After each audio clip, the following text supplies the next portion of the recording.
Bismillahirrahmanirrahim. In the name of Allah, the most gracious, the most merciful.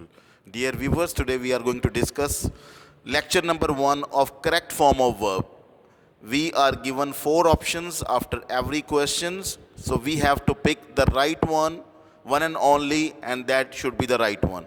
आज हमने नई series का आगाज़ करने जा रहे हैं, वो है करेक्ट फॉर्म ऑफ वर्ब, कि जब सेंटेंस में फॉर्म ऑफ वर्ब रिक्वायर्ड हो तो वो कौन सी होनी चाहिए, फर्स्ट हो, सेकंड हो, थर्ड हो या प्रेजेंट पार्टिसिपल हो. सो ये हमारा टॉपिक होगा. लेट्स सी सेंटेंसेस की मदद से हम उनके बारे में थोड़ा सा जो है वो बैकग्राउंड में भी जाएंगे, उसकी डिटेल में भी जाएंगे कि किस वजह से और क्यों करके इस फॉर्म ऑफ वर्ब को सिलेक्ट किया गया है. So this concept clarity is extremely important. Let's see the sentences. First sentence is they dash tea every morning. Options हैं take, option B have been taking, option C taken and option D took. So इन चारों option में से हमें एक का इंतखाब करना है और उसकी वजह भी थोड़ी सी हमने शेयर करनी है. दे डैश टी एवरी मॉर्निंग.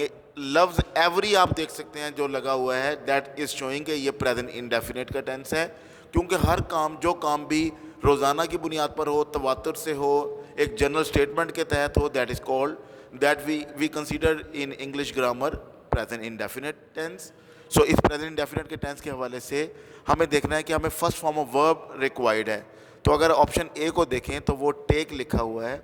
यहाँ पे ये भी बात करते चलें कि दे जो है ये प्लूरल प्रोनाउन है, तो इसके साथ टेक लगता है, टेक्स नहीं लगता. अलबत्ता अगर ही शी इट होता तो फिर यही टेक्स लगा देते. तो लिहाजा the right option is option A take. They take tea every morning.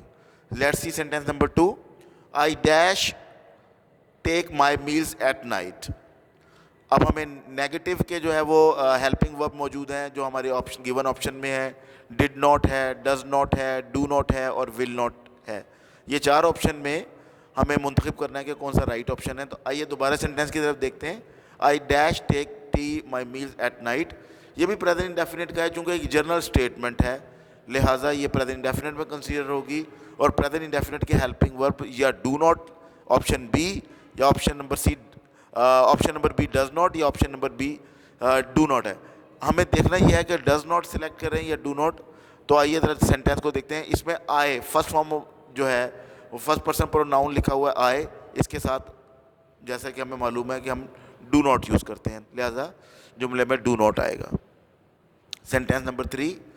Good students always dash hard. ये जो एडवर्ब ऑलवेज है, जब भी ये आएगा तो ये प्रेजेंट इंडेफिनिट में कंसीडर होगा. सो गुड स्टूडेंट्स, अच्छे तलबा हमेशा मेहनत से काम लेते हैं. So good student always. So हमें देखना है कि फर्स्ट फॉर्म ऑफ वर्ब हमें चाहिए वो कहाँ पर है. तो ऑप्शन नंबर ए में वर्क लिखा हुआ है, that is first form of verb. So good student always work hard, ये हमारा जुमला होगा. And fourth sentence is I dash the house before it started raining. तो ये एक कॉम्प्लेक्स सेंटेंस है भी है और पास्ट परफेक्ट में भी लिखा हुआ है. चूँकि हमें जुमले में दो हिस्से नज़र आ रहे हैं, एक है इंडिपेंडेंट क्लॉज और दूसरा है डिपेंडेंट क्लॉज. स्टार्टेड का वर्ड जो वर्ड है यहाँ पर मौजूद है, ये शो कर रहा है कि यह जुमला पास्ट परफेक्ट में होना चाहिए. लिहाजा पास्ट परफेक्ट के जो वर्ब और हेल्पिंग वर्ब हैं वो ऑप्शन नंबर ए है, had left. I had left the house before it started raining. क्योंकि पास्ट परफेक्ट की पहचान ये होती है कि माजी के किसी एक हिस्से में काम मुकम्मल जो है वो पाया जाए तो वो पास्ट परफेक्ट में कंसीडर होता है. So this sentence is in past perfect. I had left the house before it started raining. और आज का आखिरी जुमला, she dash her parents very much. Option दिए हुए love, loves, loved and will love. So हमें ये नज़र आ रहा है कि जुमला प्रेजेंट इंडेफिनिट है, चूँकि एक जनरल स्टेटमेंट है, लिहाजा फर्स्ट फॉर्म ऑफ वर्ब को ढूंढेंगे. ऑप्शन नंबर बी में हमें वर्ड लव्स लिखा हुआ मिल रहा है, चूँकि शी वो प्रोनाउन है जिसके साथ वर्ब की पहली फॉर्म के साथ एस या ई एस होना चाहिए, लिहाजा राइट ऑप्शन लव्स है.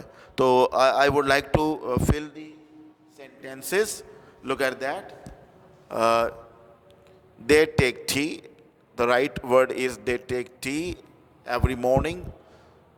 Second is I do not. I do not take my meals at night. Good student, third sentence, good student always work. And fourth is, I had left the house. I had left the house before it started raining. And in the fifth, she loves her parents very much. सो ये हमारे थे आज के correct form of verb के 5 sentences. उम्मीद है कि आपको इनके रूल जो हमने डिस्कस किए वो समझ आए होंगे। इसी तरह के और सेंटेंसेस हम अपने अगले लेक्चर में डिस्कस करेंगे। Thank you very much. This was Absar Ahmad on YouTube channel. Please take care of yourself and the people you around. अल्लाह हाफिज़।